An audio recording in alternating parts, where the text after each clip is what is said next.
She said, can you put up something or can you speak something about the fact that as soon as you begin a spiritual process, everybody tells you you should not lose your temper.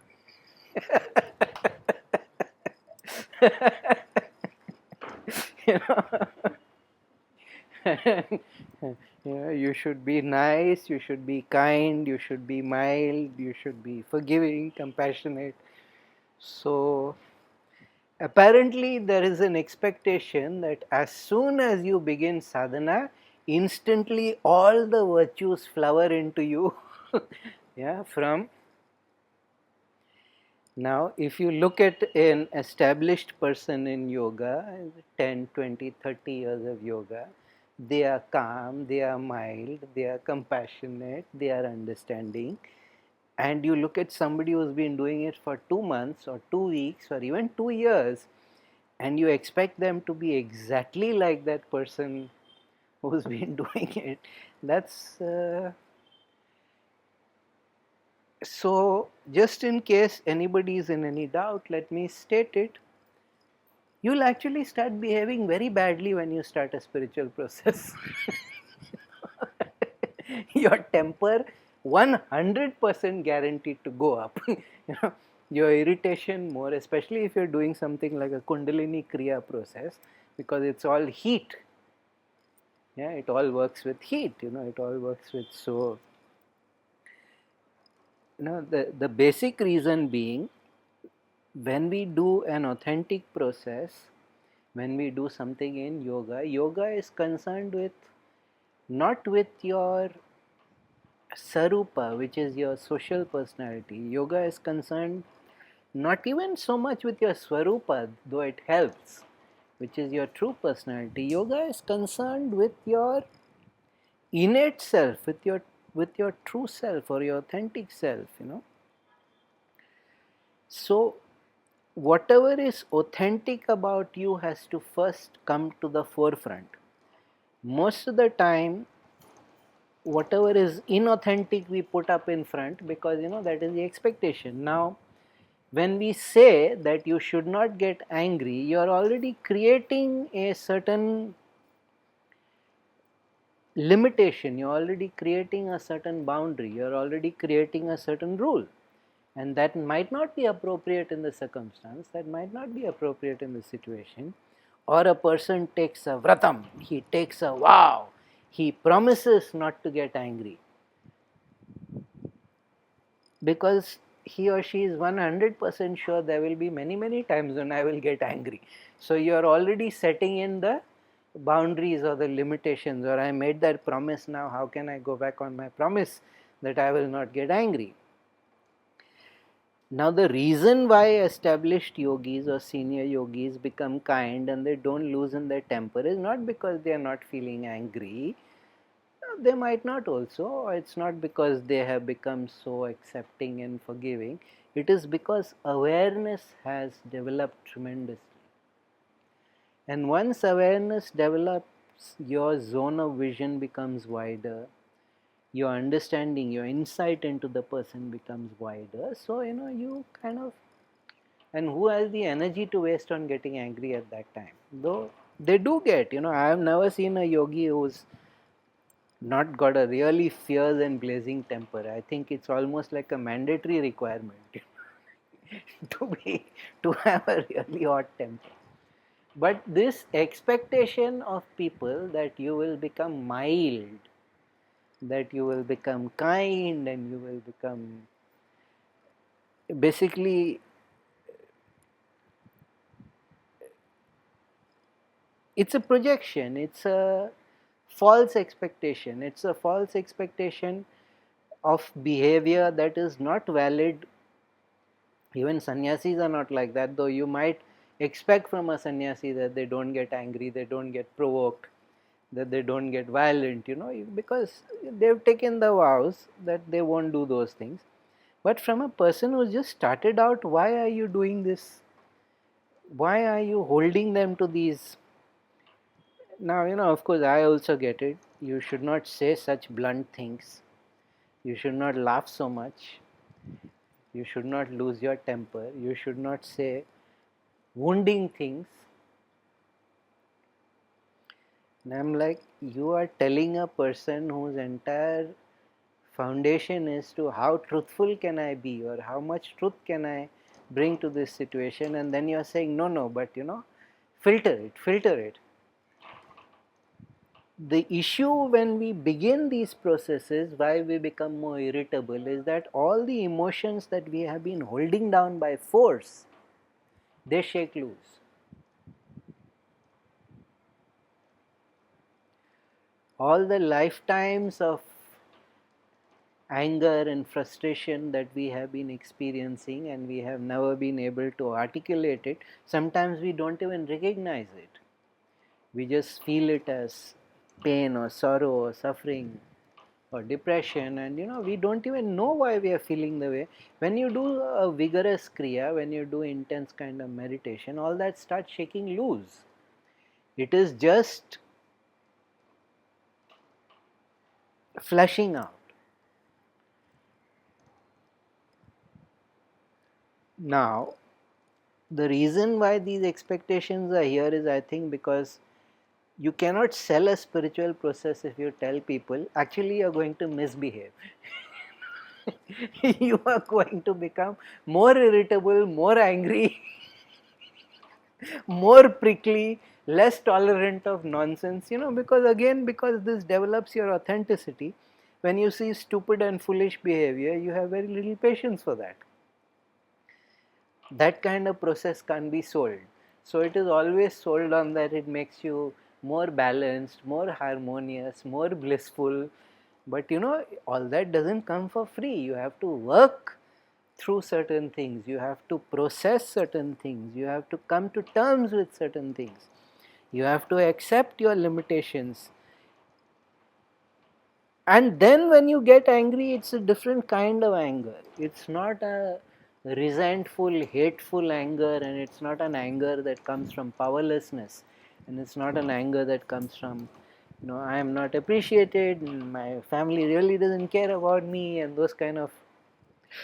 It's an anger because anger is appropriate at that moment, or it's an irritation because irritation is appropriate at that moment, or it is an opinion that you express because it is true. That is actually nonsense. What you're saying is nonsense. Now, you know, now if you tell your family, I'm going to learn this process, and for 1 or 2 years my temper is actually going to inflame, they won't let you go.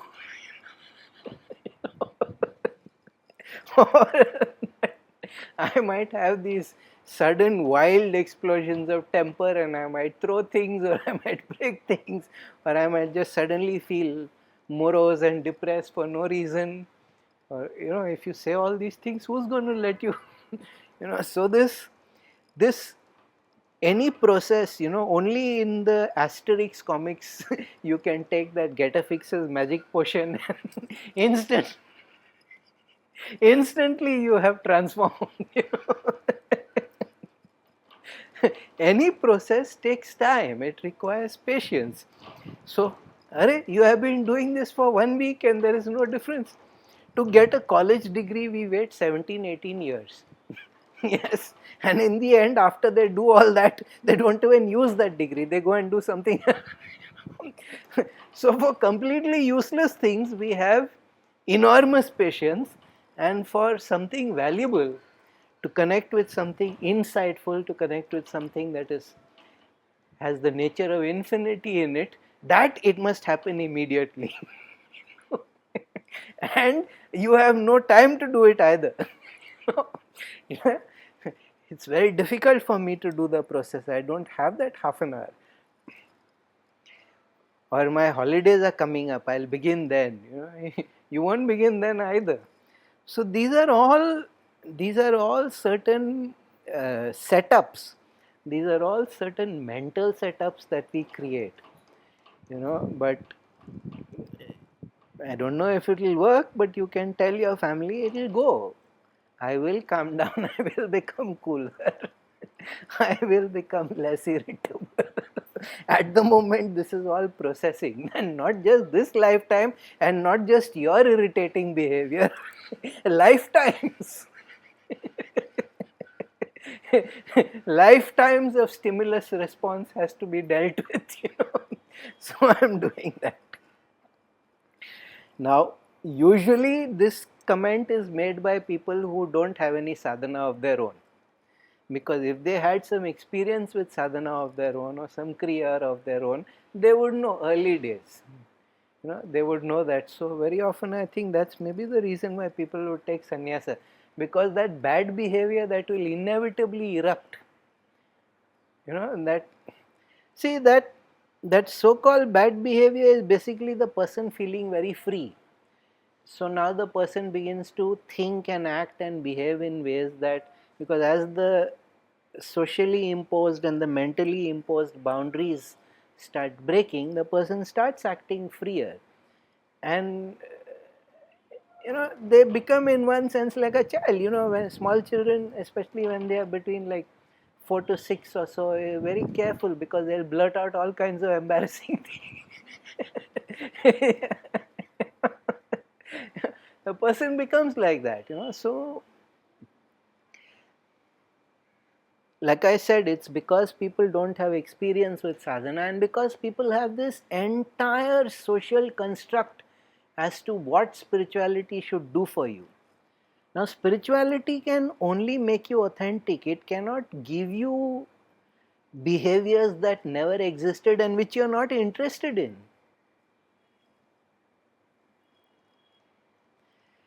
Now, it is much better in spiritual terms to accept that I am actually not a very kind person. It really doesn't matter that much to me that there is suffering in Africa or Ebola has broken out. Because you are not lying to yourself. Whereas if you pretend, oh, that is so sad and that's so terrible, something must be done. Not only do you not progress, you are actually going backwards.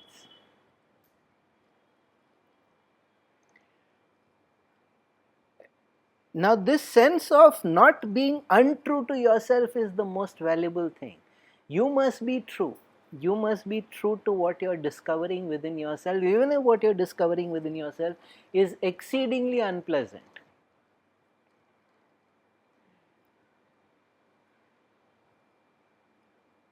That is not just a psychological framework, that is a yogic framework.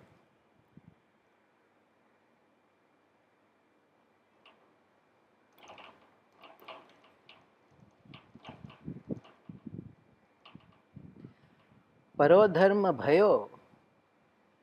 To try to live the dharma of another person is dreadful.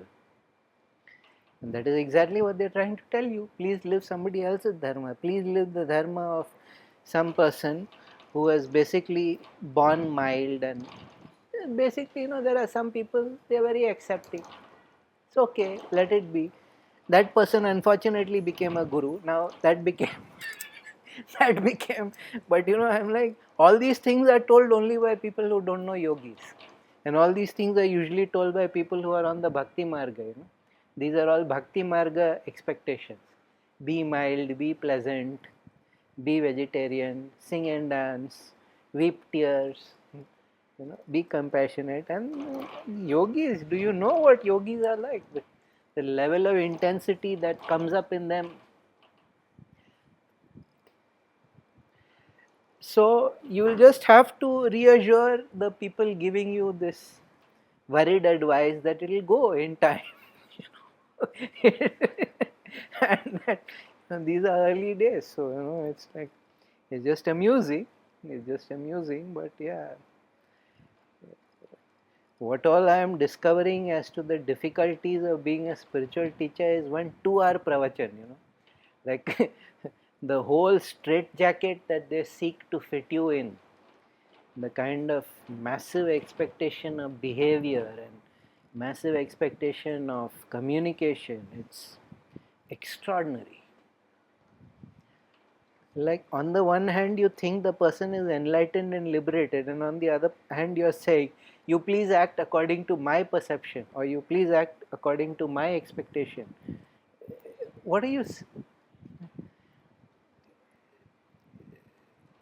like I said, you can't sell a process by saying misbehavior will increase.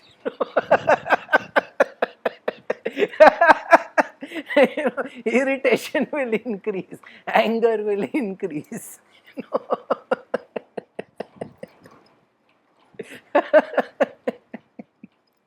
Though it's true. Also, when the energy is moving, if you're genuinely activated, you don't know what's happening to you. And in so many cases, this is the number one problem I am facing. In so many cases, they are taught these processes and then they are left on their own when the activation happens or the shift happens. And in fact, I'm going to either make a video or put up a post on the Sangha about this, that I am guiding you and aiding you in your sadhana, and your public commitment is still to that organization or that process that you have. At least accept or acknowledge that you're getting help here. So a lot of this comes because of that, because nobody has said, like I said, a lot of these processes are sold not for the long term benefit, they are sold for the immediate term benefit, because that is the way society is. Will this help my digestion? Will this help my sleep? Will this help me lose weight? Will this let me be more productive at work? Will this cut down on my need to sleep? Can I be more energetic? Now, these are all, if you notice, they are all body centric. They are all body centric. Then we have, like, I want to be calmer, I want to be less receptive. So, less reactive, sorry, not less receptive. So, somebody writes to me that, I am doing this and I am a bhakta and I want to offer everything to the lotus feet of the Lord. I am like, so why don't, if you are really sincere about what you are saying, this anger and irritation which is causing so much trouble, offer that also. Revolution in the mind. It never occurred. You are saying, I want all my actions to be guided by the Sharanagati, by the surrender to the divine. So if that is true, then your anger is also something the divine is expressing in you. Offer it. See, because this whole judgment issue, anger is bad, irritation is bad. So what is the reason for being angry? If the maidservant, gets stain on the clothes, I said, yeah, maidservant is not supposed to get stain on the clothes. You don't have to be abusive about it, but if you point that out, that is not being irritated. Or the driver comes late. Driver cannot come late because with Bombay traffic, that will disrupt everything. The driver is supposed to come at a certain time. Are these reasons? But these are all social control mechanisms. You claim to be a bhakta, you claim to be a person doing a sadhana, and there you get irritated. All these small things. I'm like, why should you not be irritated at these small things? Why should these small things not change? Why should these small things not function properly and correctly? That is the chalta hai attitude we have in India. That is not acceptable, especially in yoga. Chalta hai does not, nothing should be chalta hai anymore, because it is all about intensity. So the objection is not to the anger, the objection is to the fact that you are no longer putting up with nonsense. Especially if you are a lady. We had that person in that other group, that she was always the mild peacemaker of the home, and now she is basically like, no, I don't care, that's not my job. So there is a lot of, how much you have changed. I'm like, of course.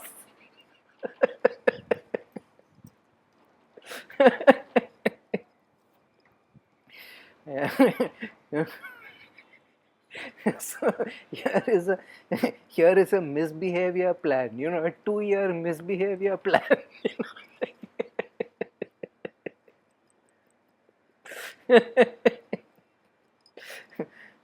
But do you really think that just because you're doing meditation, whatever it is that you are will not come out? If you're a naturally mild person, that mildness will increase. but whatever it is you are will increase, it will enlarge. Anyways, it's quite funny because it's a sort of universal feedback that you get, that people are criticizing me, saying that you're supposed to become, who says you're supposed to become nicer? You become a nuisance. You become a nuisance to your family and your friends because now you're not willing to dance the dance that you have been dancing till now. Now you're willing to point out and you're willing to call nonsense on nonsense, so I really have nothing to offer. It's just the way it is, Yeah, Sarvam Shubham.